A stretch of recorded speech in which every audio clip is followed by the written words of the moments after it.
Right now, you're probably expecting to see the worship team, and you're probably expecting to see our regular service. And today we're doing a little something different. We're pulling an audible.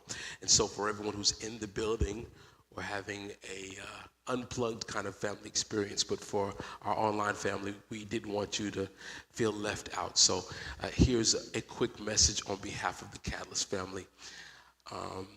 I wanted to make sure that I gave you an opportunity, first of all, to know that we are intentionally grateful that you take the time to press in to be with us, to connect, even when distance separates us, even when state lines and distance make it a challenge. I thank you for being intentional and trying to be with us. And so if you go with me really quickly to Isaiah chapter 9, verses 6 and 7, and I just want to share a little bit about the whole purpose of today. And now let me explain this. I know that December 25th is not Jesus' birthday, and so we're not going to lose our hair over that, all right?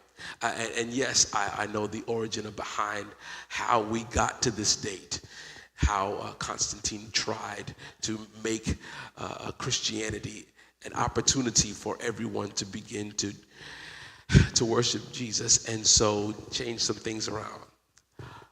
But I also realize that we cannot celebrate the death, burial, and resurrection of Christ if we don't also make intentional the fact that he was born of a virgin and that he came to fulfill 2,000 prophecies of the Old Testament just so that we could be able to have life and life everlasting.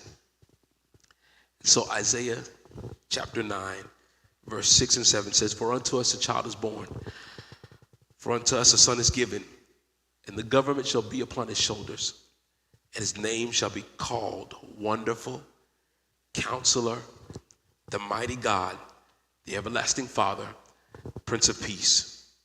For the increase of his government and peace there shall be no end, upon the throne of David and upon his kingdom, to order it and to establish it with judgment and with justice from henceforth even forever. The zeal of the Lord of the hosts will perform this." I said it before and I'll say it again.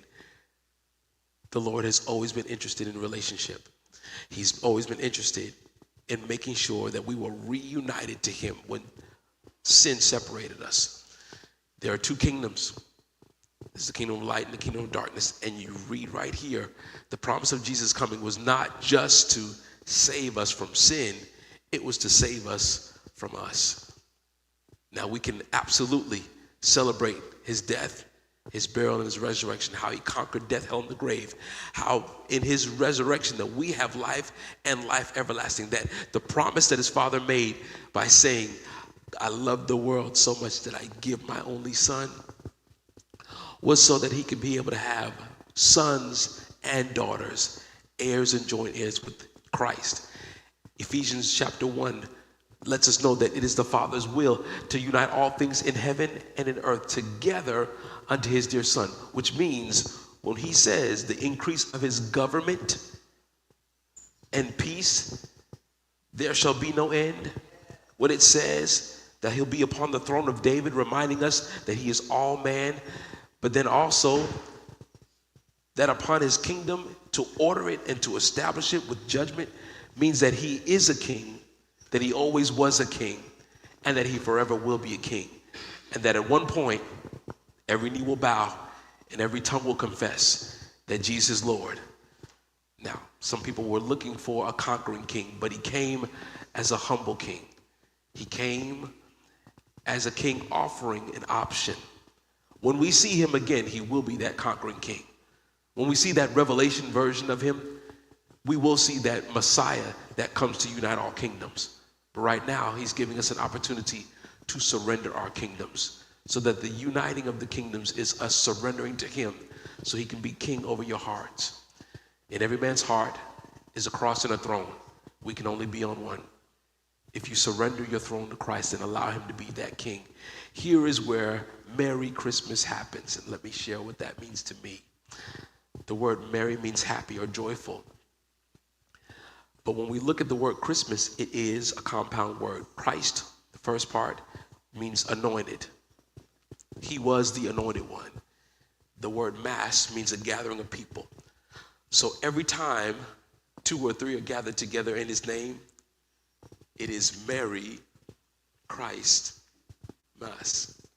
That every time that we get together, remembering who he is and what he's done, whether it's December, whether it's June, whether it's July, you are still celebrating the fact that one king came to unite the kingdoms.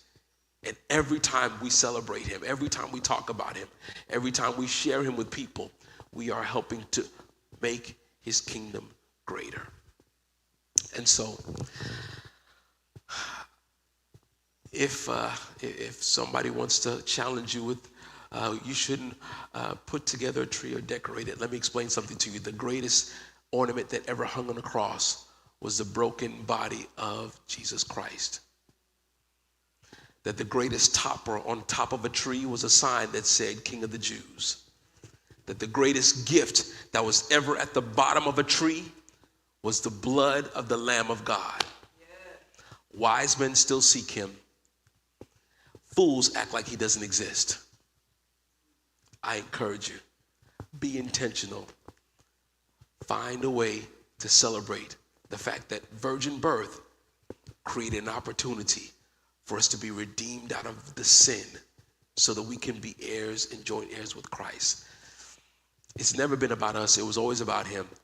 And it's because he wanted to get his family back. Merry Christmas, family.